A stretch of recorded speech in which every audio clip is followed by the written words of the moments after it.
Hey everyone, welcome to Locked On Lakers for Thursday. Brian Kamenetsky, Andy Kamenetsky. Andy, you will never guess who was rocketed to the top of the odds list to be the next head coach of the Los Angeles Lakers.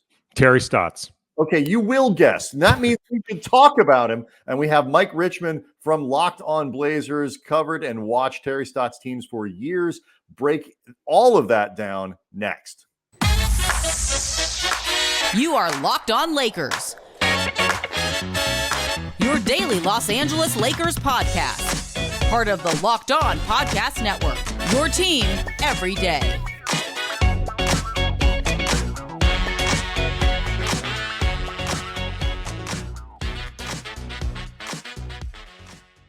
Thanks to everybody for making Locked On Lakers your first listen of every day, Monday through Friday. We get this thing up as early as we can for you, no matter how you get your podcasts, where you get your podcasts. Never behind a paywall, always free. And if you go to Locked On Lakers on YouTube, you get to look at us. And if you look at us today, you also get to look at Jeff Pearlman, the author of Showtime, the author of Ring CIrcus. Of course, Showtime has been made into the HBO show Winning Time, which just wrapped its first season and is now going to have a second one. And because Jeff it was a Pearlman, massive hit right off the bat, Jeff. Huge. You're now a Hollywood mogul. I'm a big time guy now. I wish I had my sunglasses because I usually wear them indoors these days. Well, that's why you do your interviews lounging in bed now, because you can get away with it. You don't see someone rubbing my feet right now. What's the point of us not seeing it, Jeff? A little more cocoa oil, please. Is that an old school Tampa Bay Buccaneers shirt? It is indeed. Nice. Oh, nice. Yeah. The swashbuckling Buccaneers of old. So like, when this started, I mentioned there's a season 2. Were you expecting that? I read something the other day that you weren't even expecting a season 1. When this whole thing started to come together, how exciting is it that then there will be a season 2 and the thing just keeps going? Yeah, it's ridiculous. This is what, let's say, I feel like America hasn't been the easiest place to live in the last few years, and this has given me real joy and my family real joy, and it's just been a blast. Like the other day, so for the 10th episode and final episode of the first season, Max Bornstein and a bunch of the other writers hosted this season-ending party at a house, and my wife and my son went. It was in Venice Beach, and there was this house HBO was rented out for them to write in, and there's all this food and all these cast members, and like every time we get together with these people, it's just joy. It's like this celebration. It's like everyone. I think everyone involved feels like the show is really good, and when you're together with people, you're celebrating this thing that you're all little pieces of. Like I've never done anything like this where usually you write a book. It's a very isolating experience. Like books are isolating. You're by yourself. Maybe you're in a coffee shop, but you're by yourself. Here, there are a million people saying, "Oh, have you seen my show?" And it could be the woman who plays Paula Abdul in 2 episodes. It could be me, the guy who wrote the book. It could be Jim Hecht, who came up with the idea. It could be someone who did makeup. Like all these people feel connected to the show.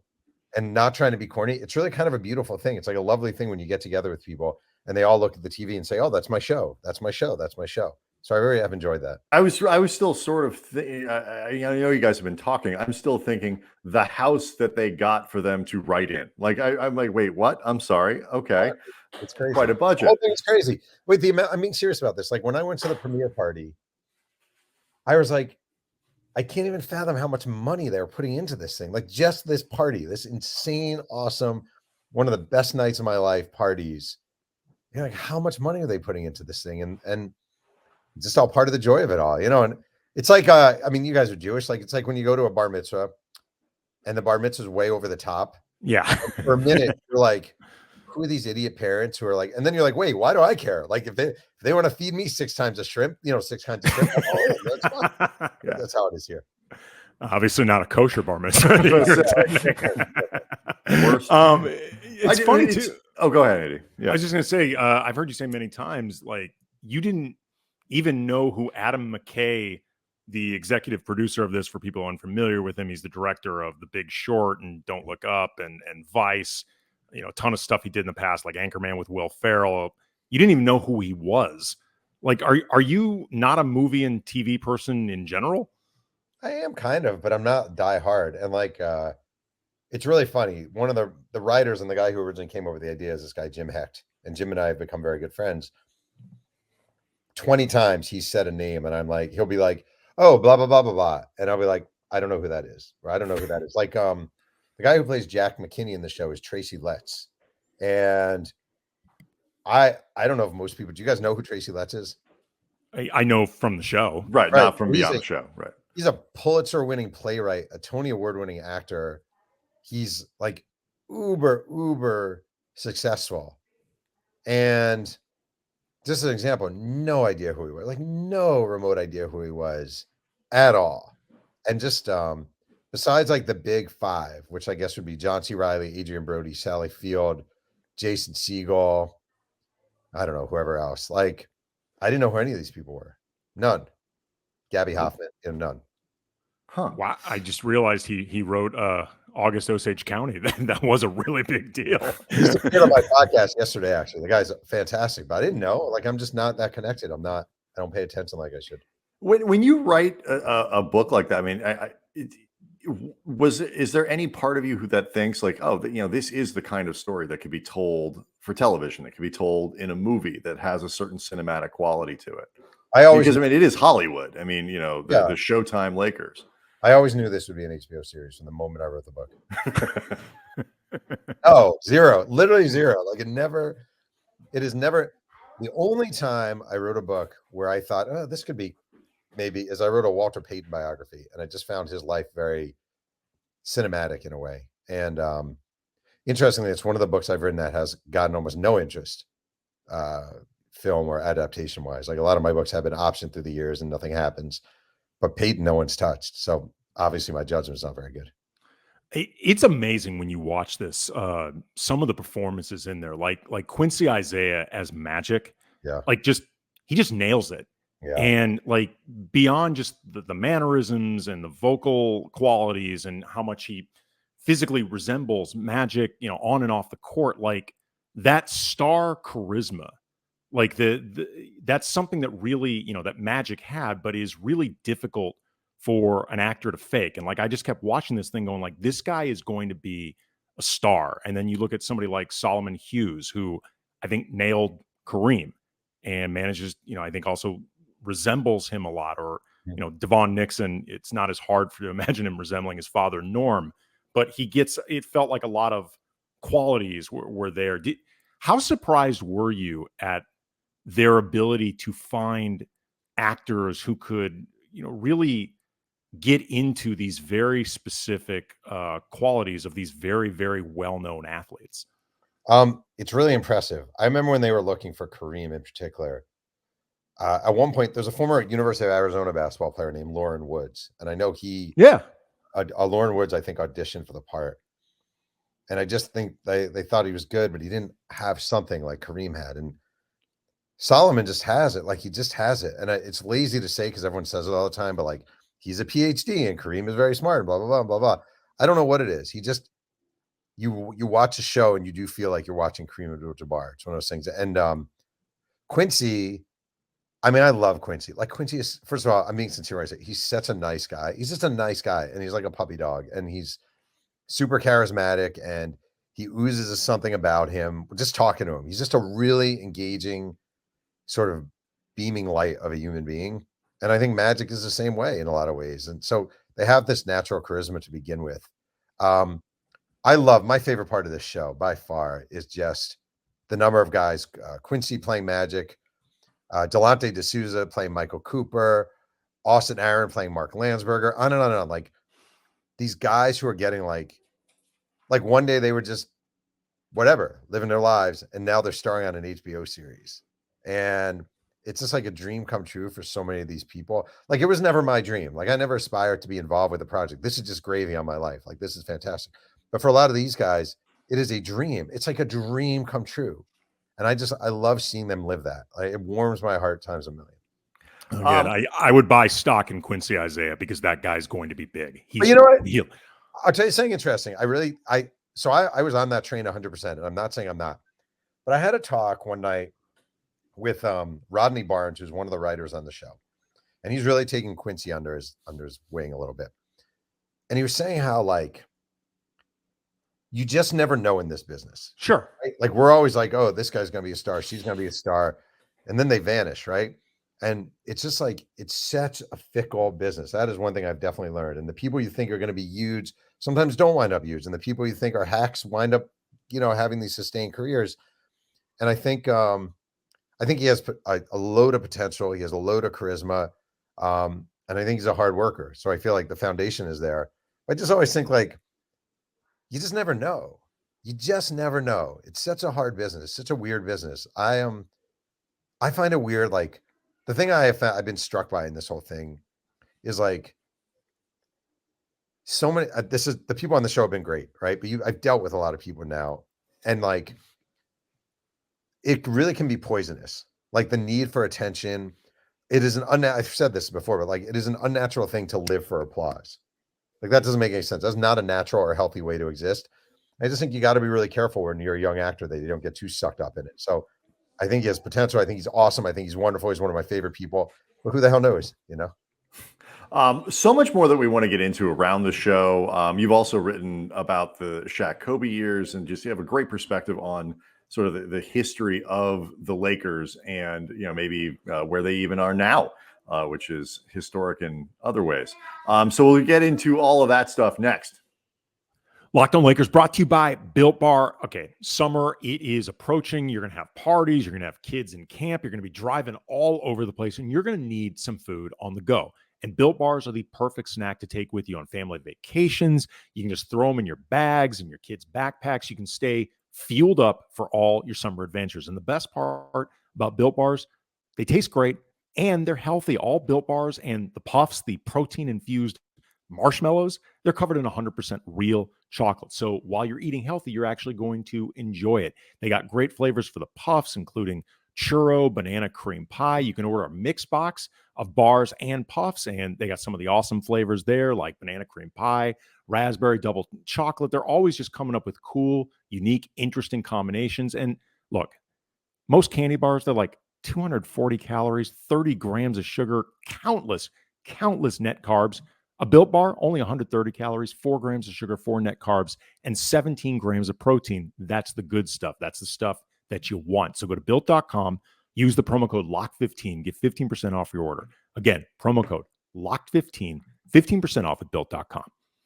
There's obviously been a lot written about, Jerry West's response and the response that other people have to, the story and the way that this era of Lakers basketball was presented.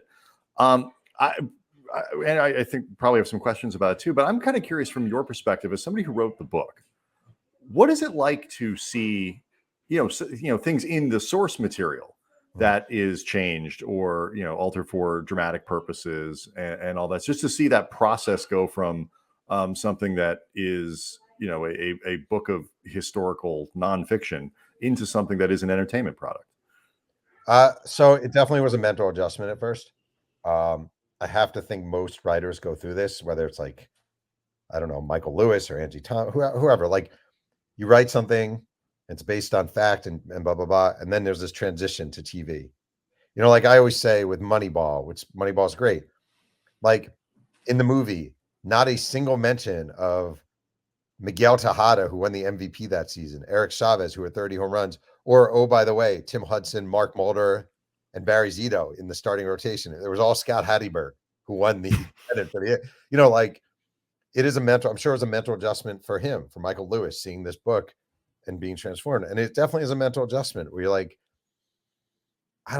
okay, all right, I see what you're doing. And then you just, honestly, you sort of have to make peace with it. Like, I'm just being honest, you have to make peace with it. Like, it is not, your book is an inspiration for the show. Your book provides material for the show, but your book isn't the show, And I had this talk actually with Tracy Letts on my podcast yesterday, where he made a funny point. He's like, real life is pretty much boring. Like, real life is boring. He's like, well, it kind of is though. He's like, you walk into an office, you sit down in a chair. Like, he's like, much of our life is spent sitting down in chairs and walking into offices. He's like, life isn't that boring. So what you try to do with these projects is you try to capture the essence of people. You try to capture the essence of time periods. But if you literally made it Jerry West walking into the office and then sitting down in his chair and then opening up a newspaper, like if you were a literal interpretist of what sort of, it's not that interesting. So I've made peace with it. I love the show. I do feel like it really, truly, truly captures the spirit of that team in that era. And I think that's what they were trying to do. Well, and it's a weird thing to this for, people like West or Kareem or Magic. And I've seen you comment on this before, and I've seen you comment on it with a lot of empathy. They're characters in winning time, but in their real life, they're not characters. Right. So there's a disconnect that the rest of us, or even you as the author of the source material, can have, that I feel like all of them are going to have a more difficult time feeling like, okay, this is for entertainment purposes, or this is to heighten the drama in this particular medium. But it's like, no, this is still my life. I'm not actually a character. I mean, all this is weird. Like I always say, like, I have a Bo Jackson book coming out in a few months. Okay. I called Bo Jackson, spoke with Bo Jackson. He really chose not to talk to me, right? He wasn't a jerk about it, but I'm not going to be involved. And I always think, like, at first I get annoyed. Oh, damn it. Come on, man. And then you're like, well, you're Bo Jackson, right? You don't know me. How much money am I going to get to do it with you? Actually, none. Well, how much insight can I have into the narrative? Well, zero.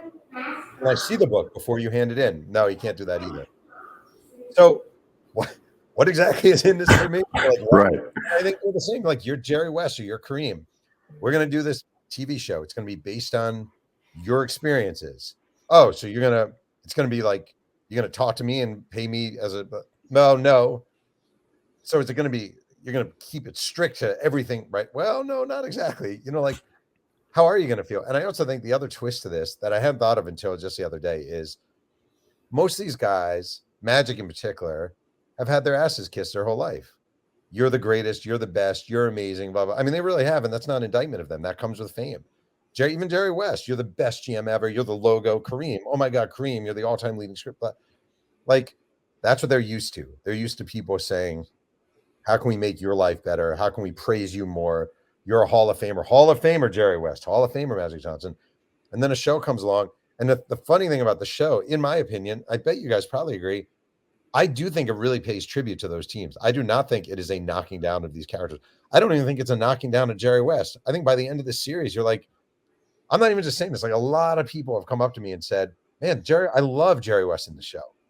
And I'm like, I love Jerry West in the show. So I get it. I just think there are a lot of mixed things going on. Well, it's funny, actually. And this was something I've talked about on Twitter before, that I feel like in certain respects, the people both defending the show and the people attacking the show have gotten too bogged down in whether or not the producers have a right to take factual liberties, which I think everybody would agree they do. That's what the medium is, versus whether or not whatever liberties justify themselves from like a storytelling or an artistic standpoint. Because I think that's what really matters the most. It's like, whatever changes you make, do they in the end pay themselves off? Do you understand why they did that? Do you think they add to or enhance the story? And I think, there are certain choices that were made that I don't think worked as well. And I think there are others that I think worked really well. But to me, that's ultimately what the question is. And this is what always happens in every biopic or any type of thing like this, that none of it is going to be 100% historically accurate. Because even like with the books that you write, you're still getting like different people's perspectives, and their perspectives aren't all going to be the same. Like, true truth is really hard to pin down anyway. I think it's interesting how I think you're right. As soon as a moment ends, it changes in our minds, right? So is there even a truth? Like, again, I'm working on a Bo Jackson story. Someone tells me a story about his time at Auburn playing baseball with Bo Jackson. I'm trusting his memory to a certain degree, to a large degree. Bo threw me Bo hit this ball and it cleared 2 trees. Well, there's a pretty good chance it only cleared 1 tree, or I threw him a slider. Decent chance it was a curveball. Like, we have to trust memory and storytelling to a certain degree. We just do. The other thing I always find interesting, like Wood Harris plays Spencer Haywood in this show. He's great. Great. And Wood Harris was Julius in Remember the Titans. Yep. And there's a scene in Remember, and everybody loves Remember the Titans. I'm like the one guy who doesn't love Remember the Titans. Everyone loves Remember the Titans. Great movie. Oh, I love that movie, Bob. I show it to my team before. I mean, there's a moment in that show where Andy Batir, is that his name? The white kid? And, because the whole thing is about the black and the white team. Okay. Julius walks into the hospital, and Andy is I don't remember his name is Andy, but he's in the bed, and Julius comes to see him, and the nurse says, only family allowed. And Andy says, can't you see the resemblance, Alice? He's my brother. Well, that should never happen. Like, we know that. That's totally fine. Like, that is fine, right? It's okay. If Julius had walked in with a machete, chopping Andy up, not okay. Like,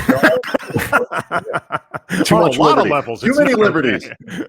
Okay. Let me. It's an interesting point that you bring up, because I mean, your books are great, and I've read a few of them. I've not read the Walter Payton book, but now I want to because apparently nobody wants to make it into a movie. But when you are constructing stories, when you're even, and it's probably, I would imagine it is harder the further back in history you go. How do you balance that as a writer when okay, this is maybe mostly true, kind of the core of the story, the point of it may be true, but the details aren't. Like somebody trying to be truthful, right? They're nobody's making stuff up intentionally to lead you the wrong, but like just things that can't be 100% verified. Or how do you, as a writer writing books that are meant to be taken as true, handle that problem? So number one, it's definitely a flawed medium to a certain degree. Most people don't say that, but it really is a flawed medium. For example, I mean, again, I wrote a Brett Favre biography, just an example. And like, people told me the story of Brett Favre. Aaron Rodgers really pissed him off because Brett Favre walks in for breakfast on one of the early days where they're together, and Aaron Rodgers says, "Hey, Grandpa," right? Okay. I got that from, confirmed, multiple people said it. So I asked the guy, well, what did he say? And he said, well, he sat down with his eggs and he said, "Hey, Grandpa." Now, it's possible he said, "Hey, Gramps." It's possible he said, Hey, Grandpa." It's possible they talked for 10 minutes and then he said, "Hey, Grandpa, get me the eggs." I'm relying on memory. I will say this. I wonder too, like for guys like Bo Jackson, for Magic Johnson, for people like that who are just bigger than life personalities in so much, and their accomplishments in so many ways are bigger than life. Are some of the stories that you get there, I would just think there's a natural tendency to make like stories about magic kind of apocryphal, like, where you get, some of the details, just everything just becomes bigger because the person is bigger. Does that happen? Yeah. I mean, it's actually interesting. Bo Jackson is a perfect example. He's the best example I've come across, just coincidentally, which is he was such an athletic freak, right? That like, I mean, I'm actually being literal when I say this. The story of him jumping over a car in college, right? Mm-hmm. I mean, I had to check that a million times over. Like, did he really jump over a car, right? The story of him standing in a pool up to his waist, bending his knees and leaping out of the pool onto the lip of the pool. Did those things really happen? There are a lot of things about Bo Jackson. The actual subtitle of the book is "The Life and Myth of Bo Jackson." Yeah. Okay. It became mythology. But the thing is, he did run up the wall. He did lead off the All-Star game with a home run in '89. Like, he did do these crazy ass things. He's the Paul Bunyan of athletes. I make that case in the book. He is the Paul Bunyan of athletes. He really is. So, but yeah, we always add, and also, sports fans, how we all are. I mean, it's a cliche, but it's true. Like 10-20 million people, it turns out, were Game 6 of the '86 World Series. So yeah. And the thing is also, like, in a way, like, sports is mythology. Like, sports is like, we do build these games up and we make these things. And I think that's okay to a certain degree. Like, I think it is okay that there's this idea of Bo Jackson that he could do anything and tame lions and, whatever. That's okay. It's sports. It's not world history in the same way.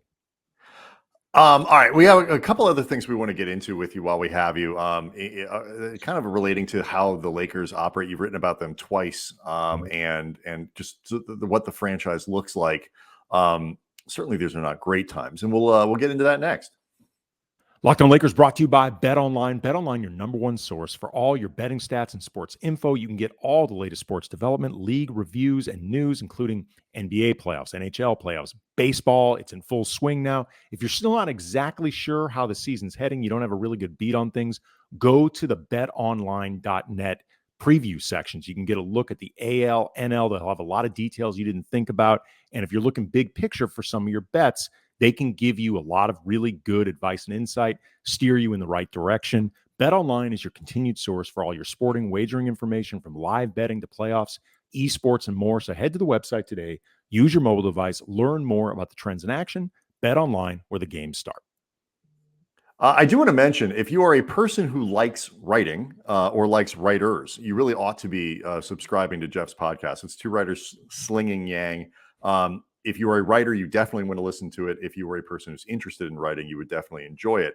And if you're a young writer, by the way, yes, I'm not going to throw Jeff's services out there just willy-nilly, but he will mentor, and Jeff has done that. And, you know, for example, if you enjoy Miran Fader's work, and you should, because it's incredible, I know Jeff has been a mentoring source for her and other people, so he is generous. I tell Miran she can't call me a mentor anymore. She's been around now. Once you've been around long enough and you start winning some awards, and once you have a book out and you're on the bestseller list, you can't call me. She's like, "You're my mentor." I'm like, "Miran, you can't call me your mentor anymore." So, you got to go out and get your own mentees at this point. She's real good. Yeah, you did an excellent job making Miran Fader. Constructing her from whole cloth. You've written Showtime. You've written about the Shaq Kobe era and Ring CIrcus. You look at the Lakers historically, and so much is made of the way they operate in terms of championships or bust, and the great legacy and all that. When you think about that and just the sort of the history of the franchise, how hard do you think it is? How much of a both, I guess, maybe an opportunity or a burden does that history become when you try to operate the team through different eras? Because making the team great today is not the same as making it great in the Shaq Kobe years, which wasn't the same as making it great in the Showtime era. So when you have that through line, what challenges does it present a franchise? Oh, I think it's insane. I mean, obviously this year was dreadful. There's no doubt about it. No way getting around it. Nightmare. It is crazy that they won a title 2 years ago. Okay. Like basically forgotten. They won a title 2 years ago. Like I've never seen it. I grew up a New Jersey Nets fan, right? And I'm talking about during the like Pearl Washington, Otis Birdsong, Darwin Cook, horrible Nets. If they had won a title, like nobody would have been fired for the next 20 years. It would have been everyone still wearing t-shirts about it. I just think the expectations that come with success and a franchise that has a long history of not just championships, but iconic players and iconic figures, your success is come and go really quick. And I think in a lot of ways, Jeannie is judged by the success of her father and her family, and also the screw ups of her brother. Like, I just think there's a lot there. And I've never seen anything like this. I've really never seen anything like this. This year, obviously, was a horrible season. They deserve the criticism. Westbrook was a nightmare. It feels like 80% of society knew that would be a nightmare. So that I don't understand that at all. But they won a title 2 years ago, and it's like it never happened. And that is special to the certain teams, Lakers, Yankees, Cowboys, those sort of franchises. I'm sorry. So the reason I ask is I always feel like it's limiting. I always feel like this aura that they have to live up to and how they have to do it can be very limiting. Almost like in many ways, the perception of the Lakers and what they do and how they win is sort of frozen in amber. And like, they can't respond in the same way that other teams would to modern problems, so to speak. And that's it's my perception. Other people may not agree, but it's one of the things I look at about the franchise, and I find completely fascinating. I actually agree with you, and I do think there are really three franchises in sports in America that have that same problem: it's the Lakers, the Cowboys, and the Yankees, where they're as much McDonald's, or Apple as they are a sports team. And with that weight and with that history, you're just not allowed to have you're not allowed to have an Oklahoma City Thunder sort of run where you're just like, yeah, we're going to rebuild and casual and, all right, we probably won't sell as many tickets, but we're building something. And if you guys have 5 years, we're going to, we have a good young coach. We like this good young coach and we're going to develop him. We're going to take our time and we're really going to take Brandon Ingram and we're just going to give that guy space to grow. And we're going to take Lonzo Ball. We're going to give them space to grow. Like, you don't really get those luxuries.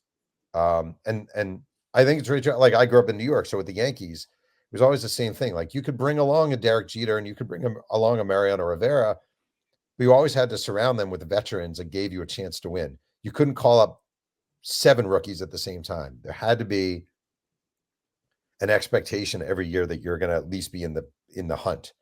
And teams like the Lakers are not afforded that at all, just based on their history. Again, I know I said like 2 years ago they won a title.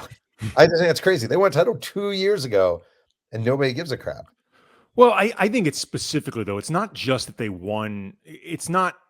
I think just erasure of that title from 2 years ago. It's that title is sandwiched in between a lot of losing, and a lot of chaos and instability, and a revolving door of coaches. And it doesn't take away from the achievement of the title because those things are precious. And I think sometimes if you're a Laker fan, you can lose perspective on that. Like they seem easier to get than they actually are.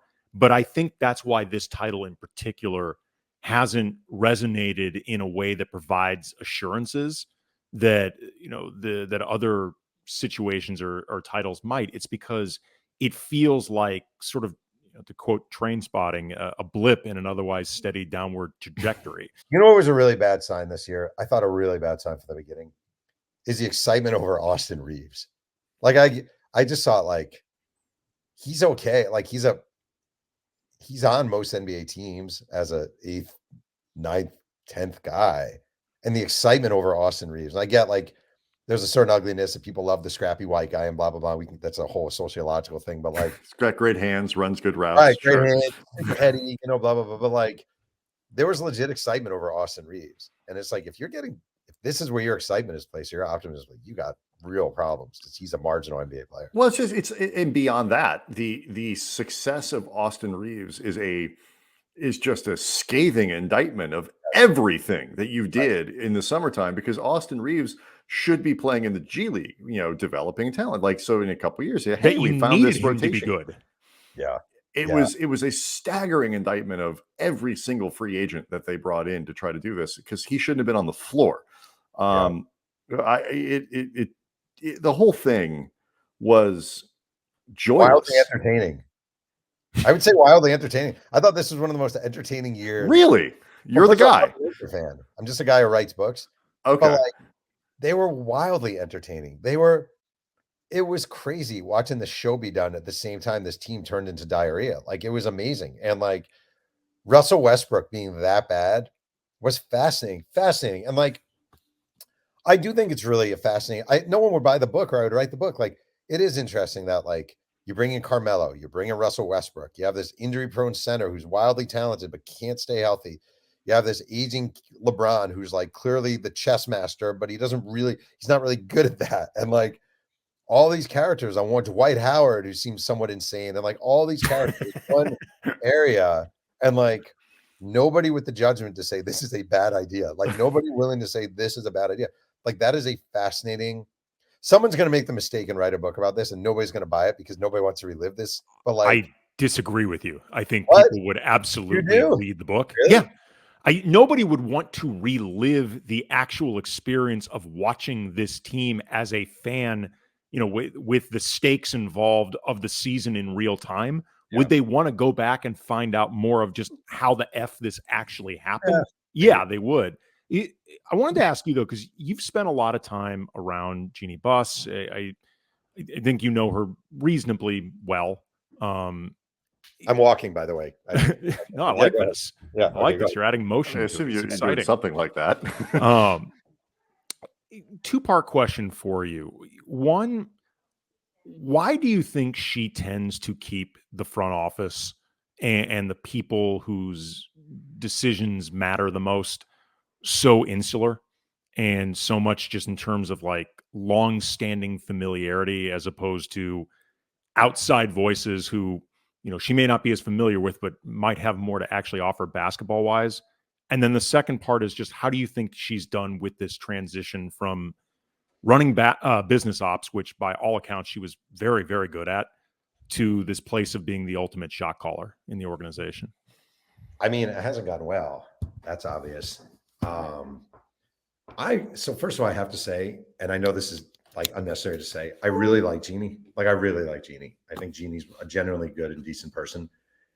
And it hurts me just as a person. Like, I actually hate seeing this sort of, I do. I just really like her. I think the Lakers are such a weird situation because they're a family business that to a certain degree stopped being a family business. Like, if you look at them, they maintained employees for years and years and years and years, like years. Jerry West obviously worked for them forever. Kupchak, a long time. John Black, Gary Vitti, like on and on and on. People would be in that office forever. And I think they've gotten away from that. And the thing is, I don't know if that's good or bad. Like, I actually don't know the answer, because on the one hand, you end up having people stay for a long time and maybe they're not really qualified or good at their jobs anymore. On the other hand, you start bringing in people who kind of suck at their job or who, like, to me, from this vantage point, I think I kind of feel like LeBron is the poison a little bit. Like, I just think like LeBron, he's a brilliant player, but I think like there aren't that many instances where a player is the most powerful person in an organization and it goes very, very well.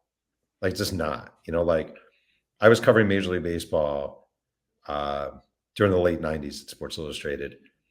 And like when the Yankees were rolling, right, you knew the power structure on the Yankees. You did. And I'm not saying I'm happy to see players have more power, players be making as much money as they want. I'm just saying when it comes to personnel, it does not work well because you come with a lot of biases and you come with a lot of sort of impulses that maybe aren't good for team building. Adding Carmelo Anthony, just as an example, it made no sense. Like, it didn't really make any sense. Like, he's an old, fragile player who's very limited at this point. Adding Russell Westbrook, it really didn't make any sense. And I just think like the main for me, from this viewpoint, the main problem is LeBron has way too much sway and say over what's going on. Is that a culture thing? Because, when you had a star-driven Lakers team, you also had the ballast of Phil Jackson there. You still had Dr. Buss. Yeah. You still there was Jerry West for a time. You had counters to that. Obviously the Showtime Lakers, that was a totally different era in terms of just how powerful players could get, period. And Magic was probably as powerful as anybody around and still wasn't what LeBron is today in terms of that kind of influence. Is that just, I wonder, the other thing, I wonder sometimes if the Lakers just misunderstand their own culture and misunderstand their own history when they try to apply it to figuring out why they've been successful and why not. And, this may be a misapplication of it in terms of stars, yes, but stars without the other stuff that we always had to balance that stuff out. I mean, in a way, I actually disagree with you on Magic. Pat Riley was now Pat Riley felt a kinship with Magic Johnson and sort of a partnership with Magic Johnson to a certain degree. But Pat Riley was the most powerful guy in that organization at that time. And Pat Riley called the shots. And when Pat Riley said swim, you swam. And if he said jump, you jump. And he made it this culture. He created this culture from Pat Riley down. That does not exist. And that barely exists in the NBA anymore. But it definitely doesn't exist with the Lakers. I don't know. I don't even know.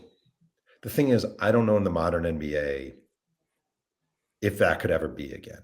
Because if you look around the league, there aren't really that many places where, like, I think in a way the exception is Dallas. Like, Mark Cuban has created something. Obviously, they don't win that many championships, but he's created a steady consistency where the power clearly comes from Mark Cuban. And he's almost, in a way, established his own cred. Like, Mark Cuban has a certain cred with players that they respond to. I don't think the Lakers have that, but I don't know if it's possible to. I just don't know if that's a possible thing anymore, really, in the NBA. It seems like it's such a player power driven league. And the idea is to build star teams with star players, and those guys call the shots, and they always hold, who's the most powerful guy in Portland right now? It's Damian Lillard by far. What does Damian Lillard want to do? We have to do everything to keep this guy happy. So I don't know what you do if you're the Lakers. It's hard.